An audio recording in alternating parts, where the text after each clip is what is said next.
pretty gnarly.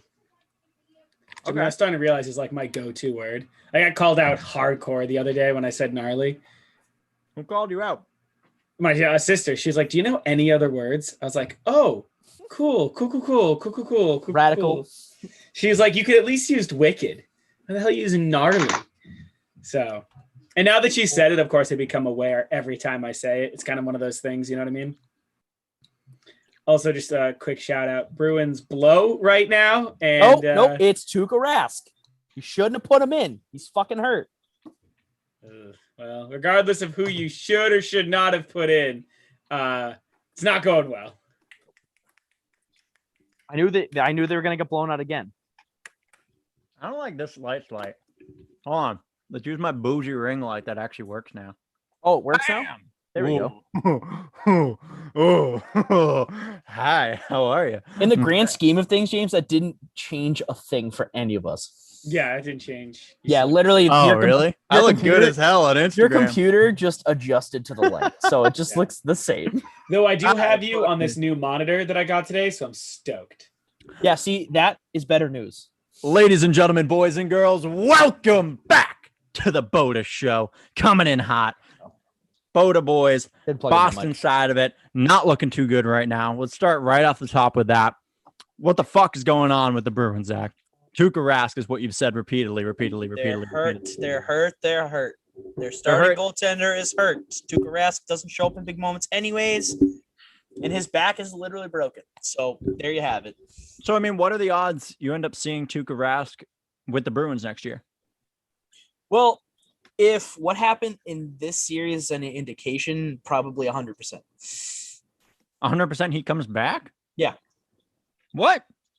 Oh, yeah, he'll be back. Are you kidding me? If they weren't committed to him long term, I really need to hold on. Sorry. There we go. If they weren't committed to him long term still, they wouldn't have played him in this series. They wouldn't have played they wouldn't have played him in this game, especially after the other night. I guess. Wouldn't have. I mean, that makes sense to me, but you have 3 talented goalies just sitting there. Isn't that kind of a fucking waste? Not really. I mean, it's one game. They're not going to win this game. They're getting curb stomped. You never know, dude. Keep the fucking heart right now. No. Okay. Call it quits. Send him home. Sign Taylor Hall to a long-term extension. Get Rask out of there. That's my one thing that I'm worried about. Is I hope this early exit doesn't. Right now. Ooh, they can still come back. They can still come back. We've seen them do it before. And we've seen all Boston teams do it before. It's possible.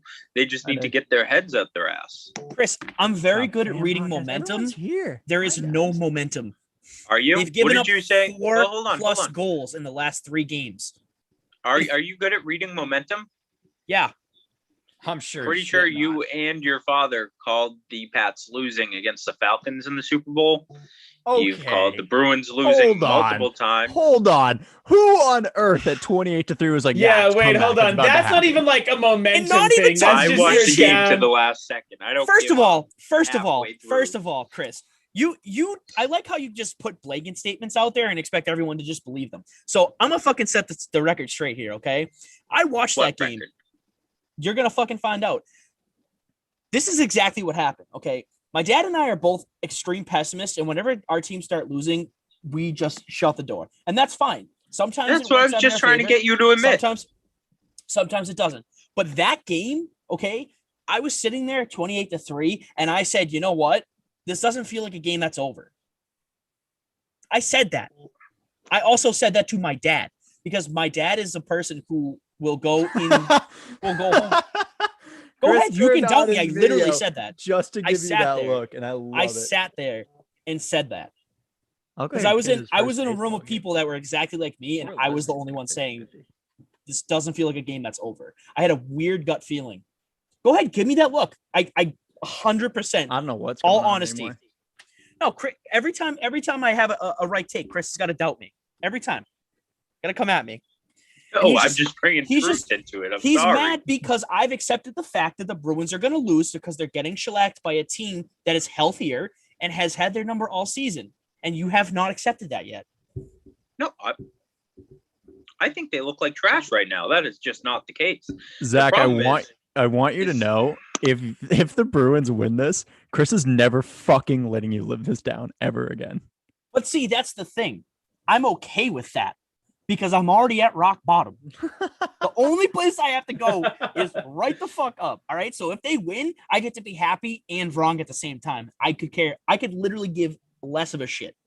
But if I'm like, yeah, Patriots are gonna win, the Bruins are gonna win the Stanley Cup. You could literally give less of a so you're shit. so you are giving a shit. I could literally give less of a shit, meaning I don't care. There's no caring. So There's you no could low give level less of shits than you currently give. I said it right the first time, and I don't know why. I'm just really confused. Well, I'm confused too. Okay. Is you admit you're a pessimist, right? And you've given up on the Bruins, but you're totally fine with them coming back and winning. But yet you haven't even given them a chance. So that doesn't make any sense. Your argument is top 4. I'm confused. Did you say 4? Who's it for? What? Chris, I don't know. Just said what 4. I'm saying from the back right now. What I'm saying is that I'm looking at this game heading into the third period. It's 4-1. They still have Rask in net. They kept Rask in net yesterday. They almost made a comeback. They didn't end up winning. I know how to read momentum. If you come back and you fall short, usually the next game you don't win because you tried to give everything in that last game to come back. If you fall short, that momentum is wiped. Gone. It's 4-1. That's where I have an issue, though. Is that official? How do you have an issue with me just stating the facts? Can you explain your momentum reading to me? Oh, I don't know. How about 4-1? There's momentum right there. They've scored 3 unanswered goals. That's momentum. So I'm just confused. Every comeback that ever occurred, you were wrong on. Dude, side note on this whole thing is Max is in the chat right now on Instagram, just ready to fight whoever is ready. Once again, you're gonna have to listen to Drunk and Disorderly to figure out what's actually going on. But Max is steaming in the chat right now. Why? Dude, you have to listen in. All right, I'm not gonna release the secret sauce. All right, all over. No, but like, why is he ready to? He's ready to fight anyone or like anyone.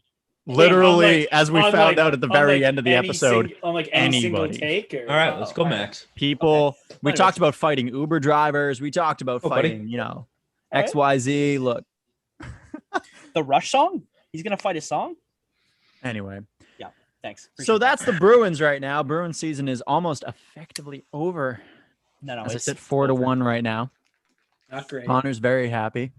Whoever wants it, whoever got it. Bruins are, in fact, about to get eliminated. Game Point Live. It is about to happen. Habs will win the cup. Statement from Pure Finesse Sports. How are we feeling about that? Because right now, we'll talk about the NHL since we're here. The Habs are arguably the hottest team in the playoffs right now. Okay. But, Zach, I know where you're going to go with this. And I think you're going to go with the North thing, right? Yes. All right. Speak your truth. Are you on drugs? Am I? No. Yes, no, actually. It's not the Habs' fault the Leafs gave up. Okay. The North Division was the weakest division in hockey. I thought it was 7. 100%. Mm-hmm. Okay. Anyone from that division could have run through. It's proven it's true because Montreal got hot at the right time. They ran the table. They won 7 straight games. So wait. No, I'm sorry. Yeah, 7 straight games. It's my fault. Yeah, they won 7 straight games for a clean sweep against a team that it swept previously. So again, it doesn't matter. It's the North. They have to play an actual fucking hockey team this round. They're gonna get shellacked. Now, is this your momentum speaking or? No, it's the fact that the North has a lack of any fucking solid defenseman ever. Just existing here, folks. At all. All right, so Pure Finesse Sports has come back and said 5 straight wins, and then the Maple Leafs paid 3 guys over $10 million on their contracts and still lost. Yeah. And then put your quotations, not good. Feel bad because I Yeah, know next to they didn't nothing show about up. hockey. I think That's all right, I think he's referring to the North. Your statement about the North. Me? Yes. I think. What, I don't know. Rob, what's up? What'd you say, Rob? Rob, what'd you say? No, this is just a Hey, conversation. Rob, what were you Rob just- saying? Yeah. Can you guys hear me? Yeah. Rob, Yeah. Rob, Yep. Yep. Rob, your mic's not coming in. Oh shit. Rob, you there? Rob, we can see the thing going, but it's just not like volume's not output. There's no output. Sorry. What? This is awkward. Rob, we could hear you the whole time. I knew you let's not go could. through it. The momentum really shifted away from me. No, toes, baby. It really did. no. From an outsider's perspective, as far as hockey goes, the only thing that I care about is re-signing Taylor Hall. Like I could care less about Rask's woes, because no matter how many times you're barking up the tree on this one, clearly management has a view about Tuukka Rask. They want him on the ice. They know better than us because they have to, right? You hope so. Yeah. So the only thing that I so care many about cups. is if you don't sign Taylor Hall, then this might be one of the most useless seasons I've ever seen. Like why I and it's actually, this belies a much larger point that I have about trading for huge free agencies when you're making that playoff push. It's something I felt for a while that I'm not crazy about it. And I've always, stood by, if you're going to trade for somebody, you better have plans to sign them long-term, or you better be as confident as you can be that, listen, this is a championship team. And I don't think that was the case this year when they grabbed Taylor Hall. I think they grabbed it to cover other problems they had. But even if we lose, because we're going to lose, all I care about is sign Taylor Hall for another year or two. See, I agree and I disagree with your point there. So I agree with you. We should resign Taylor Hall because he wants to be in Boston. He's producing. He hasn't produced this round. And again, it happens every year with this team for the past 4 years. They play really well in the first round. Then they get to a second round team that plays really solid defensively, and they shut down every line except for the first line. It happens every single year. So, again, you can't blame Taylor Hall for that. No, it's just not a even lack a little of bit. Bruins chemistry. But that being said,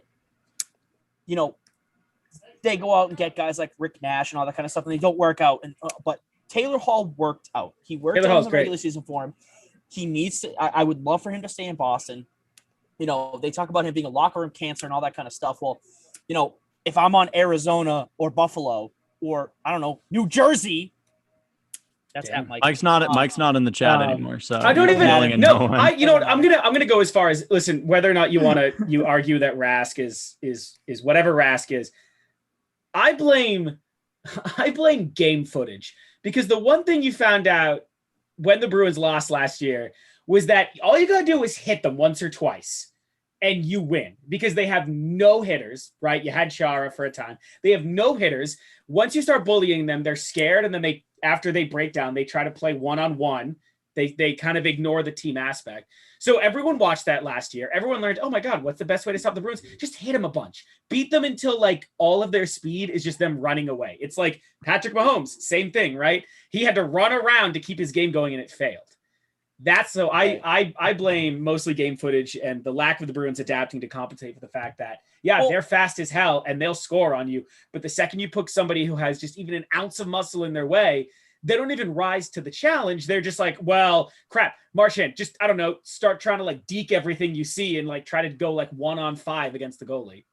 Well, so here's the thing with that too, is that you had a team like that in Washington and they dispatched them in 5 games. Now that's because of injuries. Again, if the Bruins were not injured, I have full faith that they would have won the series.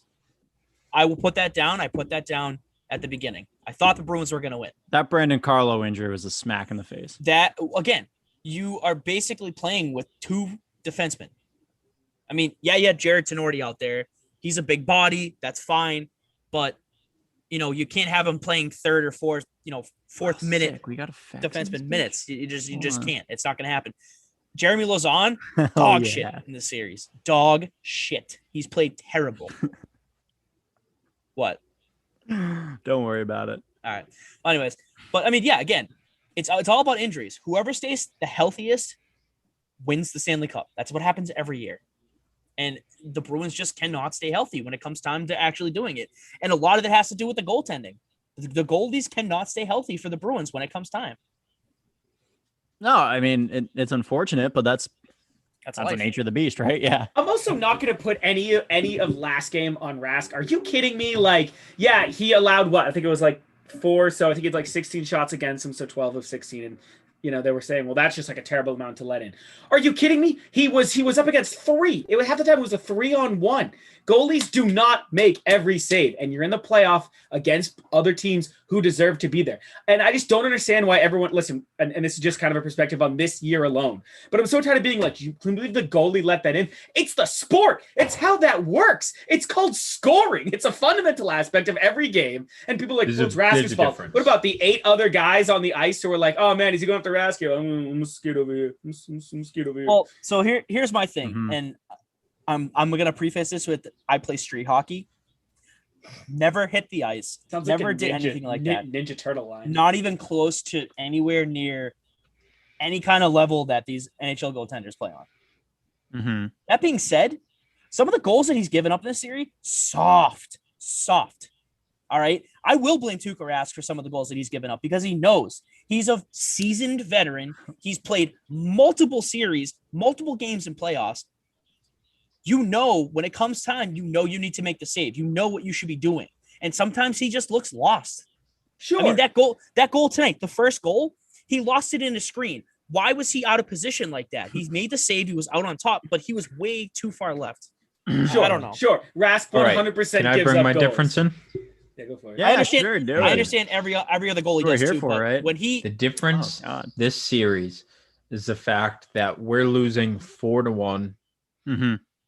And this game's a little different, but we're down 3-2 a couple games this series. Yeah. And we have 43 shots and they have 13. So Rask is letting in, 1 out of every 5. Right. And That's how save we percentage can't works, even yeah. make 1 out of every 15 in. That's the issue.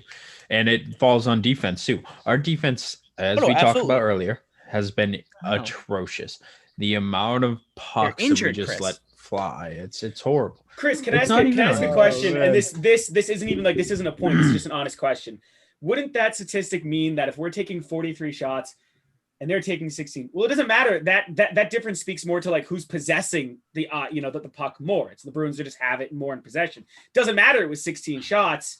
It only takes 1 to go in, right? So you could take 16 versus 43. It's not because it's not because New York was just taking. I don't know how to explain this. What I'm saying is if you have taken 43 shots, you own the puck more, right? It's a possession. Oh, that's all I'm asking. Is that real? Is that what that more statistic tells more shots in the offensive zone? But more to me, what it looks like is we can see if we go back to Rask during the regular season, he's having 30, 40 save games. So he's just dropped to the fact where if he's letting every 2-3 goals in every 16 shots. Let's multiply that by 2. That's 6 goals for every 32 shots. And it's just looking like that this series. It's just hasn't been like that during the regular season, which again shows his regression come playoff time. Rask is just my personal opinion. When it gets tight in playoffs, he is just god. How does he do? Sure. So how does he do with an uninjured defense? I mean, which was mostly during the regular season, when the Bruins were on a hot streak, and that's when they were most healthy. But again, come playoff time, you can't just expect to be healthy. No team is healthy right now. Some teams are healthier than others. Tampa Bay is bitch. Doesn't every team suffer when there's an injury? Not necessarily. It may be more noticeable with Rask, but it's because it's the goaltender position. Like, yes, with a healthy team, it's probably amazing. And you're right. Expect injuries, adapt as a team. But at the same time, when you're the only guy who has to stop the puck, it feels like the spotlight on Rask is more, let's just throw blame at the one guy who's like letting them in. And again, this is all an outsider perspective. I could be wrong. Like everyone in the hockey world could be like, this dude's an idiot. But it just feels like, to me, is it because Rask is just in a situation now more this particular series where it's like, dude, like we kind of need you to both be kind of a defensive man and we need you to be a goaltender, and we can't really support you, and sometimes we're not going to be able to score. And then people are like, what the hell? So here's what I'm going to say. And then obviously before we go into this rant, we have other points to make during the show. So we should move on. I agree.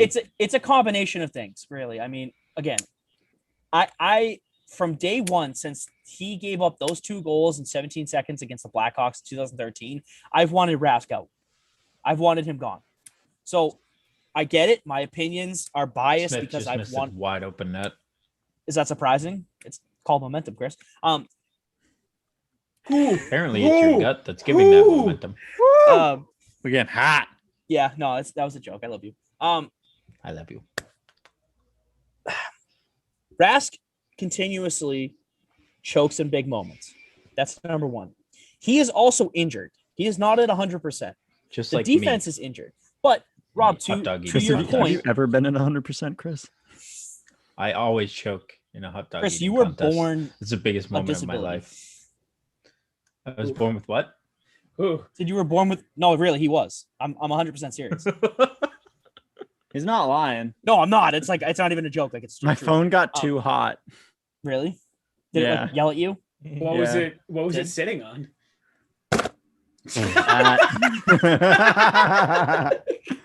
Nice. Anyways, so it's a combination of things, but the key factor here is that he doesn't show up when it matters the most. Look at again, 2013, Game Great 6. No, not really. Not for Boston. Great year. 10 out of 10 year. Didn't the Red Sox win the World Series? Yeah. Also, Boston Marathon. Oh. Oh, Rob Sports Terrorism confirmed. Yeah. Ooh. Sport, yeah. Well, anyways, so he doesn't show up in big moments. Look at game 6, gives up 2 goals in 17 seconds. Again, you can give it on turnovers, whatever, but you're not there in the big moments. Game 7, 2019, gives up a really soft goal, and that's what swings momentum for the Blues. They win that game, obviously win the Stanley Cup. I mean, there are multiple moments in playoff Hawks. games, in game 6s, 7s, elimination games, like all that kind of stuff where he doesn't show up when you need him most. And someone on YouTube. Yeah, so I don't know. Sorry. But, yeah, to your point, Yeah. Rob, like I get it. Like you can't blame him all the time, and I understand that, and I'm harsh on him. But when you really look at it, he's a Hall of Fame goaltender. Right. He's the best goaltender of Bruins history, but he could never get you over the hump, and No, that's always going to sit there. And again, the reason why I'm so harsh on him because you had a goaltender that was able to do that. And you guys get to be harsh on him. I mean, obviously, you guys know hockey way more than I do. I get it. You guys have been dealing with this for the better part of What? God, how many years has he been in the league? Or how many years has he been part of the Bruins? We'll say 10 really years. long time. Yeah, At least. totally. Like I get that. I was just Well, asking more about like this particular series and not like in Well, that's general separate. his career. Yeah, it's just I completely get what you're saying. And this was a series where they kind of told him to be a defenseman as well. And because they're down so many people and they're throwing so many people up. But it's also the fact is there's other teams dealing with this, you know. Everyone has to step up in the playoffs, and Rask is one of those people. He may be the Bruins' best goaltender of all time. I personally don't think so. His stats say otherwise. That's totally fine. But it still falls back to the fact we don't have a cup with Rask. We don't have a Stanley Cup with Rask in starting between the pipes. And that says a lot to me that over the years that we've watched him, we've had 1, 2, what is this, our 4th, 5th time around? And Well, making no, it past the Technically, so think about it. If you really want to go through it, and then I think we should move on because since I've got 2011. I've gotten all my anger out. No, so 2012 was Tim Thomas. 2013, that's one. 2014, they lost to the Canadians in Game 7. So there's number one. Moment number 2 for Tuukka Rask and not being able to stop the Canadians. 2015 and 2016, they didn't make the playoffs. It was really weird. Then they lost in 6 games to Ottawa. So they consistently make it past the first round, or it seems like they have been able to make it past the first round consistently, it always comes down to injuries and the fact that Rask cannot continuously go for long periods of time. I mean, the last time they did it again was 2019. They were able to do it. You know, they played some teams that were kind of new blood. So obviously they beat Carolina that season. Who else did they play that season? I don't remember, but what? 4-2. Okay, there you go. That's good. Doesn't change much, but how much time's left? Marchand. 15 minutes left. All right. But anyways, so yeah, so those are my thoughts. Long thoughts. We'll move on right now. Yeah. Will we? It's- Are you sure? Well, yeah, because Positive. if the game is, Otherwise, this is literally going to be like a play-by-play of the Bruins game going forward. yeah, we do have some other sports news to go into. Yeah, so it's just that was I our just want to. very, very long. Can I actually confirm that- present something to talk about real quick as far as sport news goes? Yeah, fuck Sure. it. Cool. So it's come out that Kemba Walker and the Celtics are both looking to have a mutual parting in the offseason. Yeah. And See ya. my first thought with that is, one, that speaks volumes to how I think we all felt about the Celtics this year, which was it was 4 forwards and a point guard. I'm a little bummed that Kemba wants out. I really liked him, and I thought he was a perfectly fine point guard. I actually like the way that he complimented Tatum and Brown. And point guards can be tough to find. They're all kind of mixed in a pool of capable passers, and then there's like a handful of them you could say like make that jump to the next echelon of like supreme point guard, like a player who transcends that, that kind of talent. But I'm super curious about how the Celtics offseason is going to go, because obviously they're going to be looking for a new coach, and now you're looking for a new point guard, and that's huge because I don't actually know. What's that? Say it. I know you're gonna head. I hope. Say it. Fucking I don't- do it. I don't. You're not going anybody specific, because I have a person. Well, I mean, anyone specific as far as point guards. I have no idea. I would love Lonzo, but that's just kind of. Come on. Say it.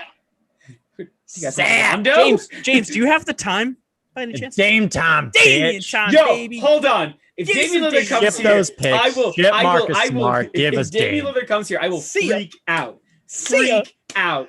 Damian Lillard, number one favorite player in the NBA, unquestionable. If he comes here, I'm talking rings on rings on rings. Championship guaranteed. Just hand us the trophy right now.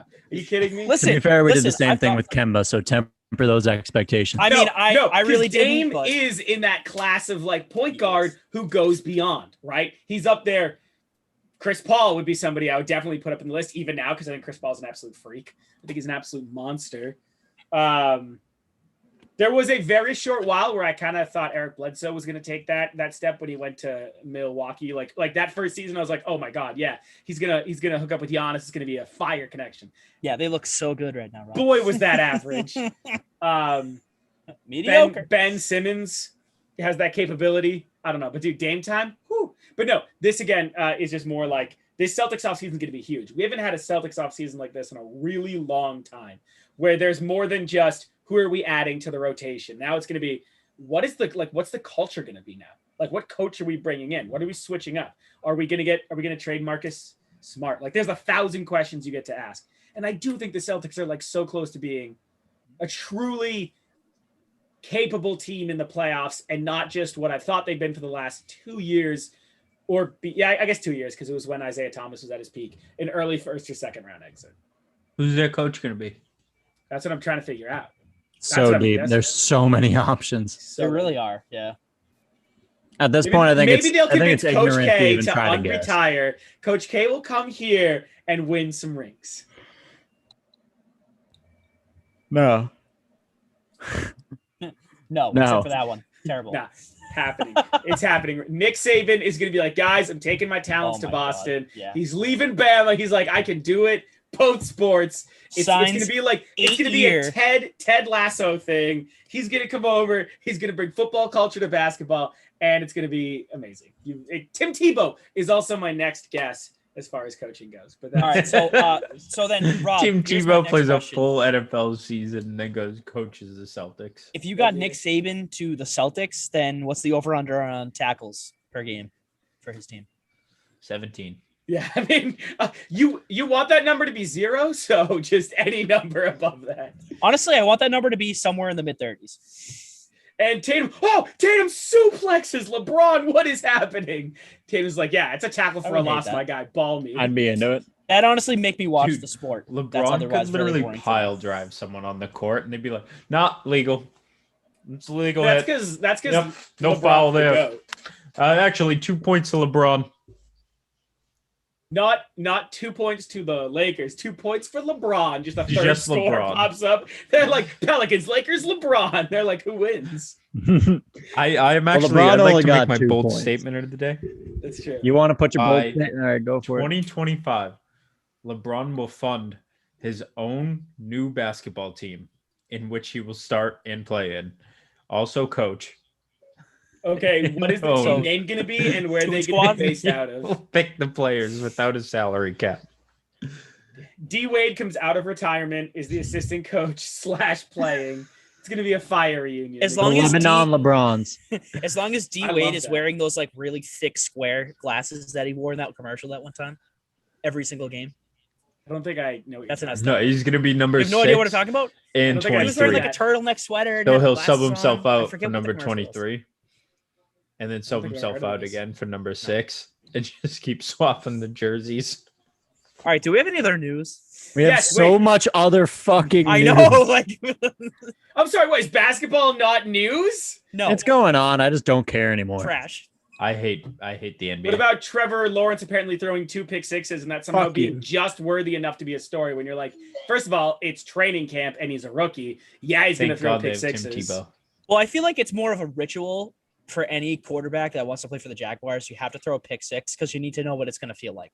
The dude has never lost a regular season game in his life. Never. And he's Ever. he's And he's never gonna throw- lose a He's lot. never going to throw interceptions because if the ball's about to be picked, Tim Tebow's hand just extends, muscular and all, and grips the ball and retracts back to him. And he goes, gadget, Tebow. extendo Tebow. Yeah. Go gadget. Are you kidding me? And then he's going to be running around like just this like big ogre of a human being, just like backhanding players off the field with just sheer muscle. James with his 4th Tim Tebow tattoo, because remember, you have to get one when the Jaguars win the Super Bowl, is just completely in it. And it's a forehead tattoo, my guy. It just says GOAT right on your forehead. I mean, that's the most Duval thing I've ever fucking heard. But That- since we're talking kind how of is that about not college scripted? In football, other news, Nick sure. Saban got Nick Saban got a 8-year extension with Alabama. No one should be shocked by that. no, greatest of all time. Save it to the Celtics. Saban to the Celtics. Save it to the Celtics. You heard it here first. With that NFL news, let's talk about the biggest news. Or with football news, let's move to the NFL. Let's talk about that news. Let's talk about Julio Jones ending up in Tennessee, boys. What a terrible, terrible, terrible trade for Atlanta. God awful. Are you kidding me? You got a 2nd round pick out of that? Are you kidding? And a 6th. Woo. Yay. I mean, You could have gotten so much more. Are you kidding? yeah, well, it's either that or you don't sign Kyle Pitts. So, I mean, they probably got the most they were going to get out of it, and they get to sign Kyle Yeah, they Pitts. found a trade partner who is willing So- to eat $15 million. Yeah, I know. I know. They held out a little more. They could have. And they shipped him out of the conference. So I think Yeah, wait. You guys can't convince me that people went to him and all the teams outside of Tennessee was like, oh, I don't want to eat 50 million. Wrong. Are you kidding? Any of those teams could have eaten 50 million. Cap space is It's- so irrelevant in football. It's not even funny. People can find ways to get around cap space like you wouldn't believe. No, you made that Agreed. face. I agree with Rob. Cap space is a fucking myth. I understand that. I Doesn't get mean that. shit. I get that. But You got $3. I'll give you a $4 million signing bonus. And a Basically. $3 contract. I mean, yeah, But that's it's all also fair. front loaded. Yeah, it's all back. front loaded. Extremely Right, front yeah. loaded. We're actually going to backload You it. can backload it, too. 25 years. You could. Yeah, backload would be No, it. but the whole thing is like, and I'm also gonna sit on the other end and tell you, I'm not even crazy about the move for the Titans. I definitely don't think Tannehill is gonna be able to take advantage of Julio as much as people think. And also, I don't know, Julio Jones didn't do great last year. Injuries. he is on the super wrong side of 30. They're going to ask him to do the exact same thing that he was starting to lose a little step in on Atlanta. And what? It's just going to be Tannehill stepping back in the pocket, pulling a Matt Stafford, yeeting the ball 80 yards, praying to God Julio can still jump over 3 guys. Well, that's kind of I talked to you guys in the chat about this. I mean, it's a fine addition. It's definitely an upgrade, but is it that much of a scheme upgrade from Corey Davis?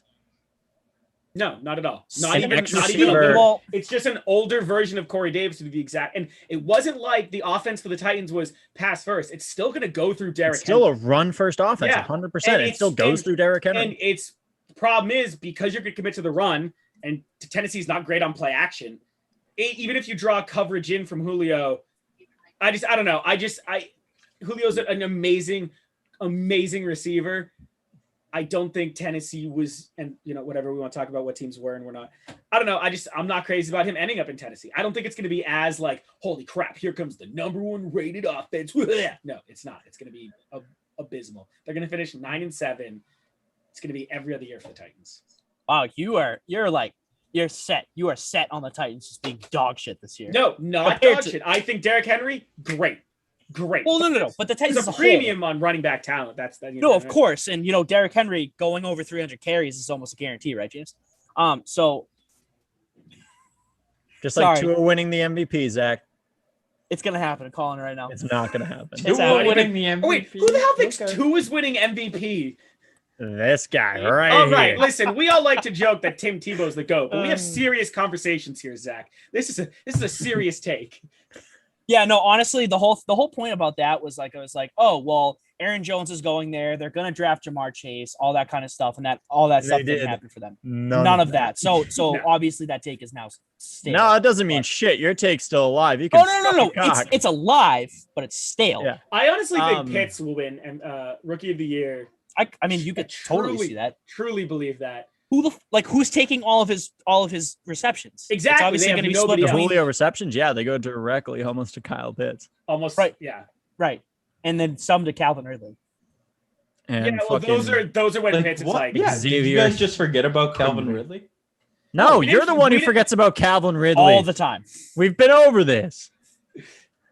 Yes, you. I can go back in the footage. oof. Go back to the Wait, game what? tape. I'm Yes. confused here. You're always confused, Chris. Yes, I I am know. confusion. It's a chronological problem. It's a time Chronic. problem. Wow. It's a time problem. Ooh, I did just watch Loki. I get it. It's a little joke for anyone who's seen the episode of Loki. It's So, time travel based. like I was saying before, I don't think scheme-wise it's much of an upgrade from Corey Davis. It is an upgrade, but the offense still goes through the ground. So, sure, it maybe keeps them a little more true on Derrick Henry, but Yeah, the only two teams where I thought Julio would have been best would have been Seattle and Green Bay. I know Green Bay was like way at the bottom, but Seattle, he would have been great in Seattle. Are you kidding me? Why the fuck do you need him in Green Metcalf? Bay? Huh? Why the fuck did they need him in Equanimous Green Because Bay? you'd be opposite Brown. Devontae Adams, and either you're forcing Aaron Rodgers to show up, which case there you go, What a save. or you're not, and you're what is it, Jordan Love, and you just you just hope Julio can draw coverage for Devontae. It works out better there. Well, that's the thing. It makes sense. It makes sense why they'd want to get another receiver of that caliber to please Aaron Rodgers to keep him. That I understand that part, but it's not going to happen. He's already made up his mind. Who? What? Aaron? yeah, No, I mean, very yeah. clearly he's Yeah. Well, I know once him he's already news, made up he's his not mind, a the best training thing you can do is just hope that you can change it. You obviously can't. I would have loved to see him in Seattle.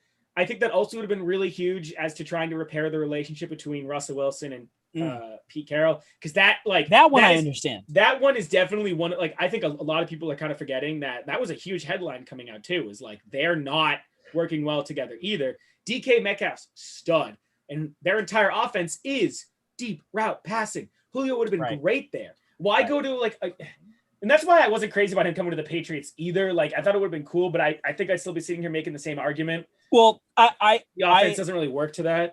Well, the offense doesn't really work to that, but you don't forget they've also had a paradigm shift in their offense. I mean, they moved away from what Tom Brady was, Right. and moved into again a Cam Newton style. So, I mean, they focus on the ground obviously now, but Yeah, even though Rex with Burkhead the is now in Texas. oh yeah, great. So it's all over. So I think that they would have been able to adapt to getting a guy like Julio Jones, because if he is your playmaker in the offense, you work your offense around him. Right, but I don't think Julio. There was a time where I would have really said to you, Zach, Julio Jones, like let's say you're getting him when he's 25, 26. I would have been like, I don't care what your offense is or was.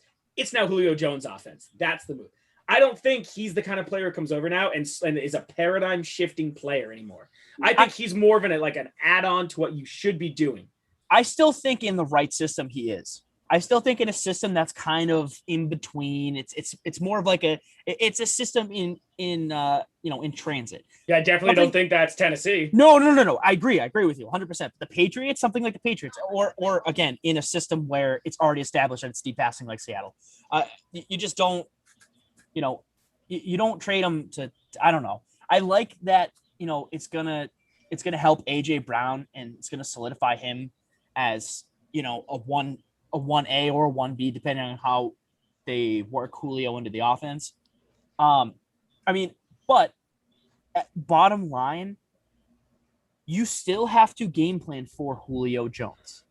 No matter what offense he's in, you still have to game plan for him. At this stage of his career, you still have to game plan for him. I don't care injury history, anything like that. Do you shift the whole offense around him? No, obviously not, because you have Derrick Henry. But I still think that he's that kind of player. You still have to game plan for him. You have to take into account that he's on the field at any given moment. Fair enough. Yeah. Yeah.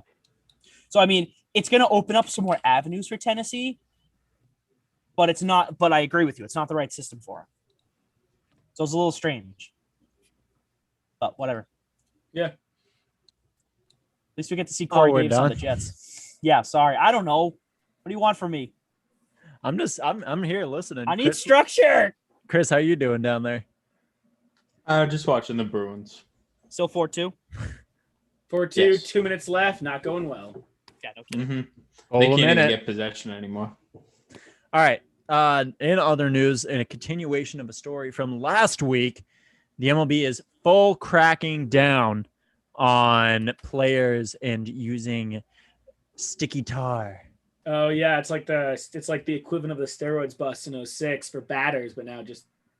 Oh my God, Garrett Cole's interview. Can we talk about that? And I'm that was glad a disaster. you mentioned that, Rob. That's where I'm going. I'm gonna do some editing magic and insert a clip of the audio here. Wow. Well, don't you mean Zach is going to do that? No, I'm doing the audio. Why? Oh, sorry, the video. My fault. Wow. Wasn't that such a great clip? That was great. Crazy. You're just going to have to send me the same clip so we're on the same page. Yeah. Wow. Thank you. That was the most awkward interview question I've ever. Oh my God, interview response. Sorry, not question. The question was justified. The question was response great. of It was awkward. my Zoom. So God. uncomfortable. He was just like, and then to have the audacity to be like, I don't understand the question. I'm sorry, what? Yeah, and then Bro, I asked you blame a the yes or older no. generation on passing it down. Oh, that was like, well, there's certain things that players tell new players, and again, I'm having trouble understanding your yes or no question. So baseball is really about the older players. It's tough, right? Look, thank you all for showing up today. Like, what happened? So it seems like to me is he's the kind of guy that would share a needle for steroids. That's what it seems like to me. Well, hey, he passed it to me, so I want to fucking use it. Like, really, it just to me, it seems like he's just disingenuous. He's not. Well, he doesn't care what you think. Like, he's gonna do what he wants to do. Which, in his defense, he doesn't he's a major athlete. It's not like we're like, he's not hired to be a super nice guy. He's hired to throw strikes. But No, correct. what I think is huge is there's been this whole movement in baseball where it's either home runs, walks, or strikeouts. And now if this comes out that maybe pitchers were using substances they like shouldn't have, one, that speaks volumes to the new paradigm shift in baseball. And two, I think as the rest of you are, I'm super curious as who else comes out maybe using like substances to control what it was like with Garrett specifically, it was like controlling the spin on the ball. Yeah, like Garrett Cole since since like the reports came out that the MLB is going to be cutting down, his spin rate dropped like a dramatic amount. So that's like kind of the big evidence there of like, hey, why is all of a sudden your spin rate coming down after we said this? Mm-hmm. You know, though, it's a touchy subject because very clearly the balls have already been doctored multiple times this season, last season, over the past couple seasons. Because what is the MLB looking for? More viewers. They're losing it rapidly. It is becoming not a dying sport, but it's losing fans quicker than it's borderline unwatchable in its entirety of like a full game. I usually just watch highlights, honestly. So that's the thing, though, and this may be oh my god, I forgot the word.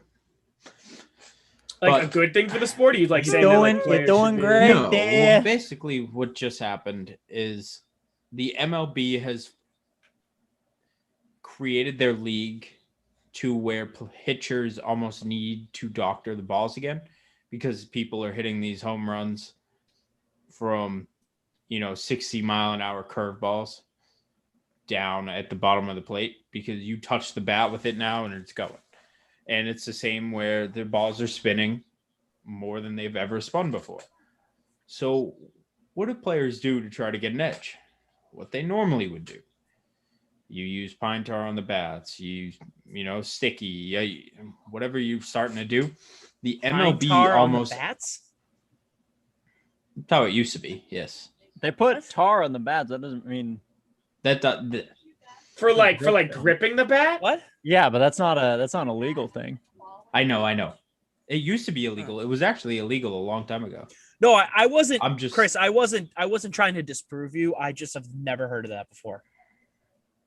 Have you? I've heard on the ball. I've heard of pine tar on a ball. That makes sense. But on a bat, I mean, I get that you could get better grip, but I don't really see I used the wrong analogy. The game because it's totally legal.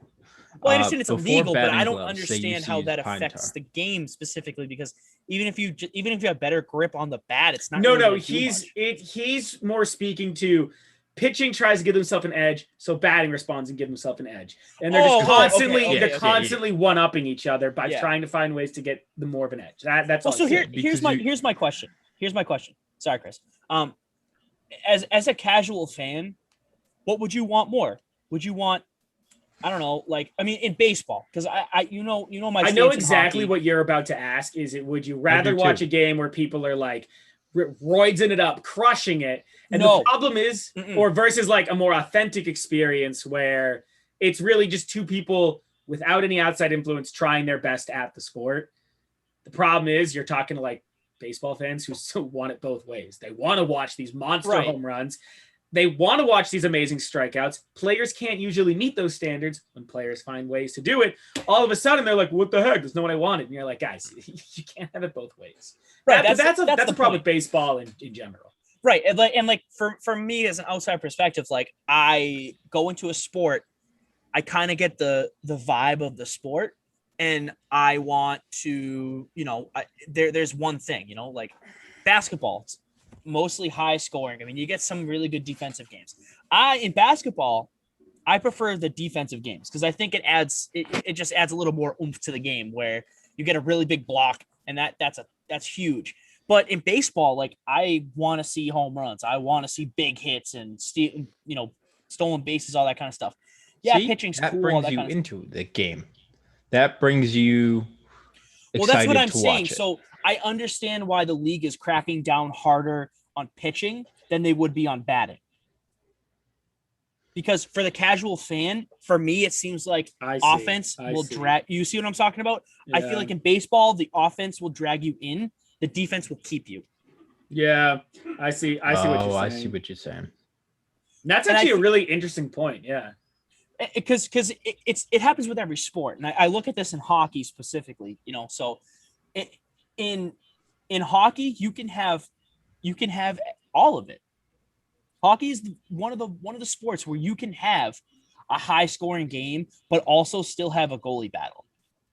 You can have really good defensive plays, really good offensive plays, really good goaltending. You can have it all. You know what I mean? And obviously that could still happen in baseball, and it could happen with any sport. But I feel like just for me watching hockey and obviously having that bias, I see it more in hockey, and see how that that can happen more so in hockey. All right, well, I guess that's No, that's I thought there was more to that point. Oh, No, no, I see what you're saying. Yeah. I'm watching the end of the Bruins game, and you know how all the coaches have masks on the bench the whole time. Yeah. They take them off for the handshakes. Well, that doesn't make any sense. Makes sense. Right? Dick's worth of sense. Yeah, whatever. What? No, that's a really interesting point. I'm curious to see. I'm very jaded on the MLB's ability to handle situations where they have to dole out punishments. The Astros World Series, I think, will be probably go down as one of the greatest mishandlings of the MLB commissioner making any type of decision other than being like, guys, that sucked, huh? High fives around, am I right? All right, everybody, I'll see you next season. So I'm curious to see what that means, because obviously, I mean, what are you going to say? Crap. Well, we found out Garrett Cole's making the ball spin more, so find every pitch he threw and redact it. No, we can't do that. It's just not going to work. Are they going to force teams to be like, well, you cannot start Garrett Cole this year. You cannot play Garrett Cole for the remaining of the year. Or is it going to be one of those guys, stop doing that? Or are they just happy that, no, we're talking about baseball? Bad. Yeah, bad. They're like, oh my God, guys, bad. they're talking about baseball Get again. out of here. You do that. Well, so I propose that. So this is besides the point, but let's finish the news. We've been running very long, but I do have a very interesting Master Debaters question. If you guys want me to pose it, and we can. I do. Wait, can I talk about Grand Prix F1 because that was sick. Oh yeah, go for it, dude. Okay. Isn't F1 the worst? All right, James, continue. I'm kidding. This is because I saw what you were going to say, and I love F1 and I love you.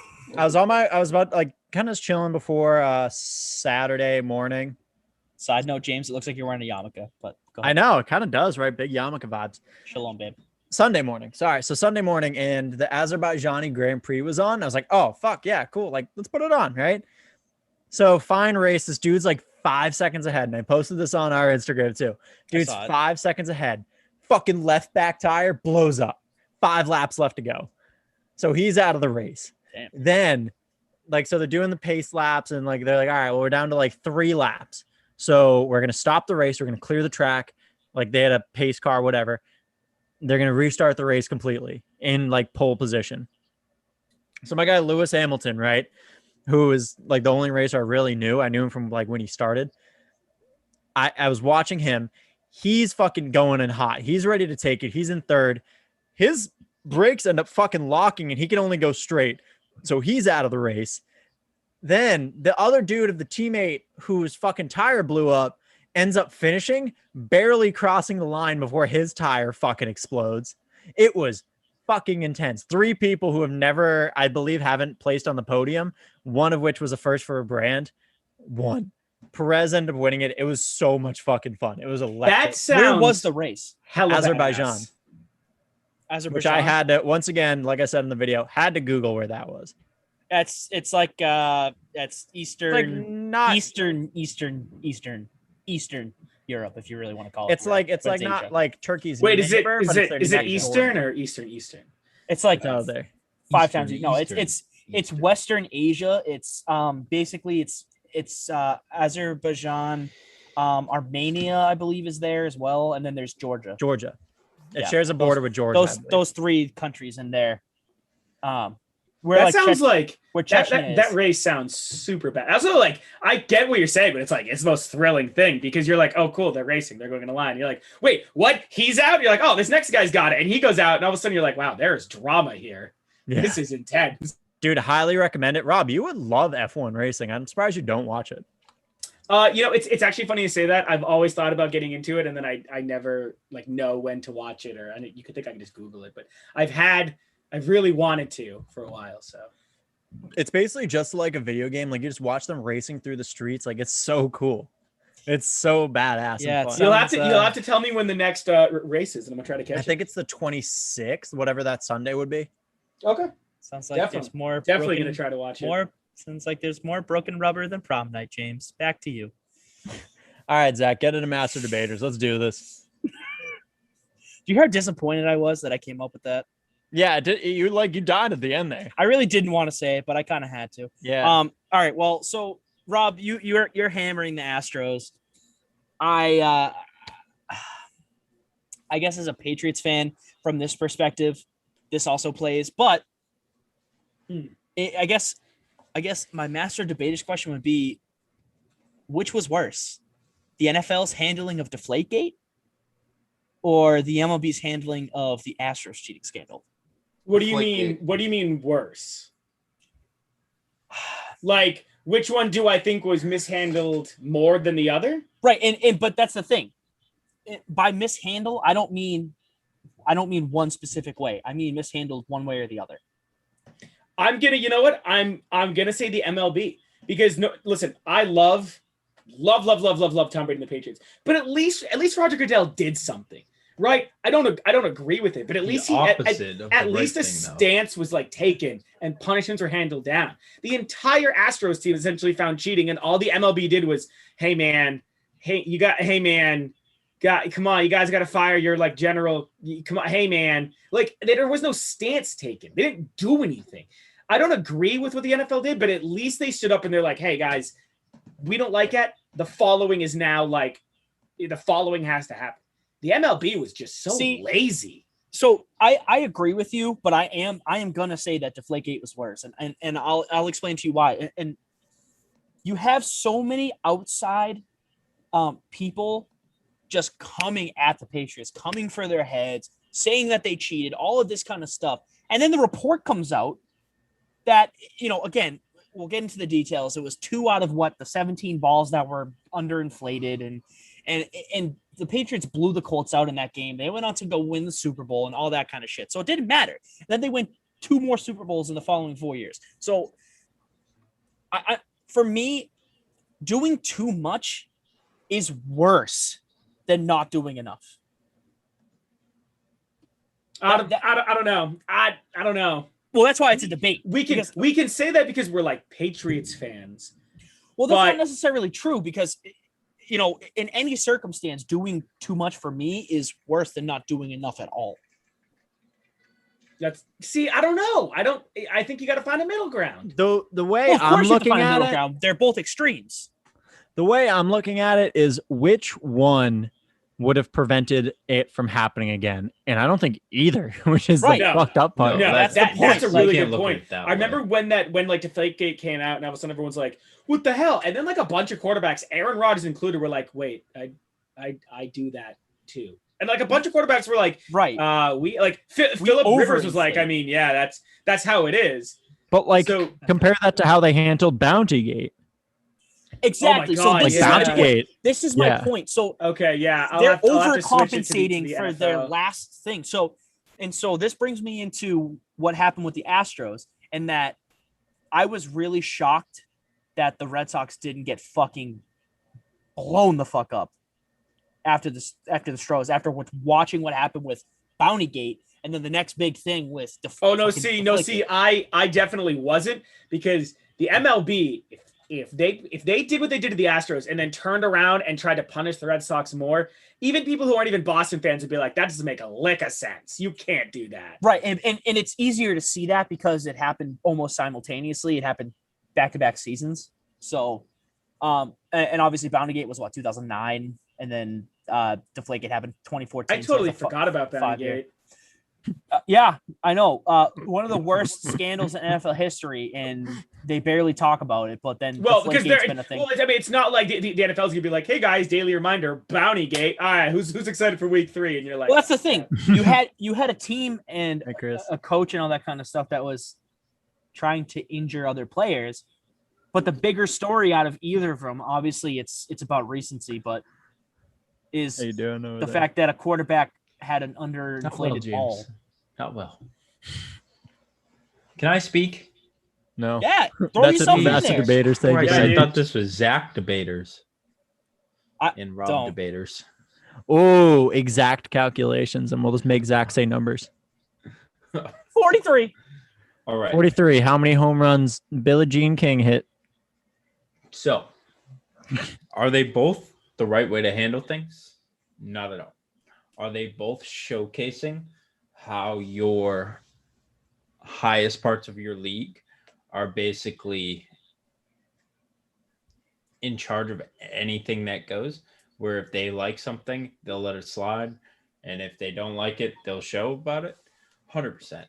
Now, the issue here, Deflategate was worse because what Roger Goodell did was physically go out of his way, I would say times 10, to catch Tom Brady on some type of stipulation that he could target him for.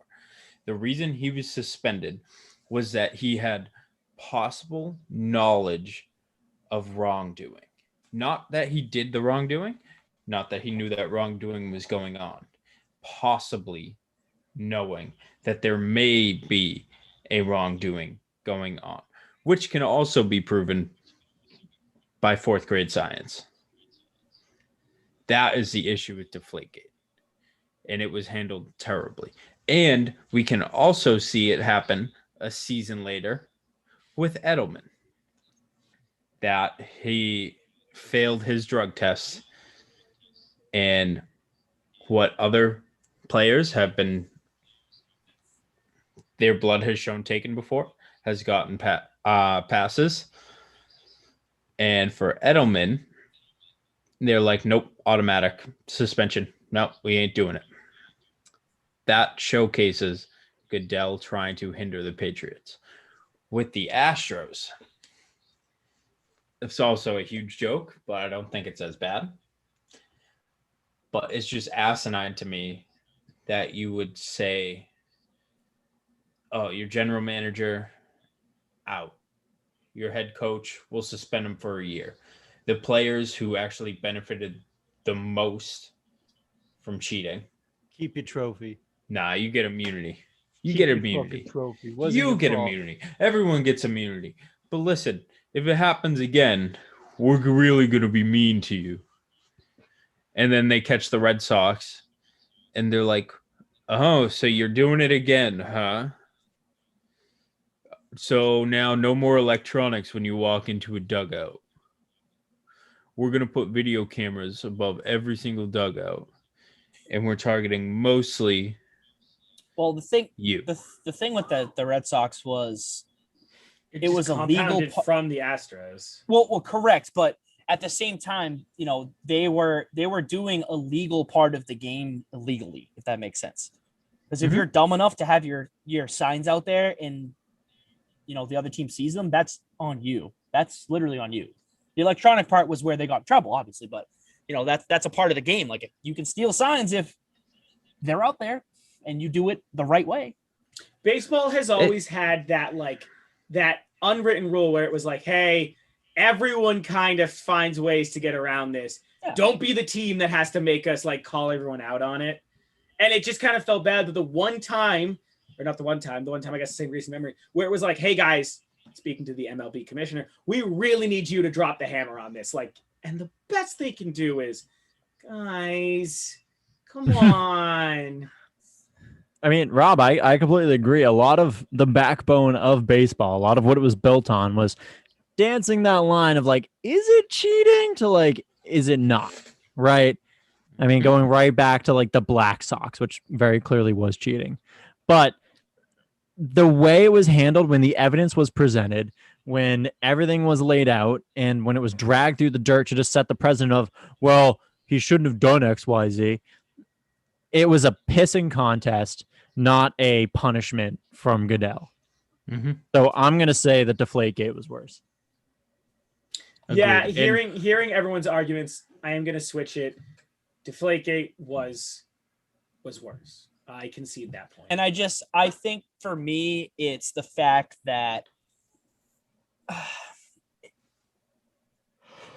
I don't really know how to say this. Hold on. Azerbaijan. Yeah. For me, it's that, basically like Chris had said, the facts were not on the table, but yet Roger Goodell played the game. Like, he had everything in front of him. No more evidence was coming in. The evidence that he had was enough, and gave Tom Brady a 4-game suspension, docked them a first-round pick, fined them $250,000. Like, $250 million. We want your franchise now. yeah. Or one Garrett Cole. True. Yeah, no kidding. Well, no, Garrett Cole's Might be a half of a Garrett Cole, to be honest. Well, I mean, it depends. How much does he spend in Pine Tar a year? Boom, roasted. All right. Yeah. Well, anyways. Well, I guess we all agree. I did a good job of convincing. Yeah, all right. Let's go. Woo, woo, woo. Oh, cool. Astros beat the Red Sox again. Great. All right. Well, Whatever. bad night for Boston. So, any other thoughts before we close out, guys?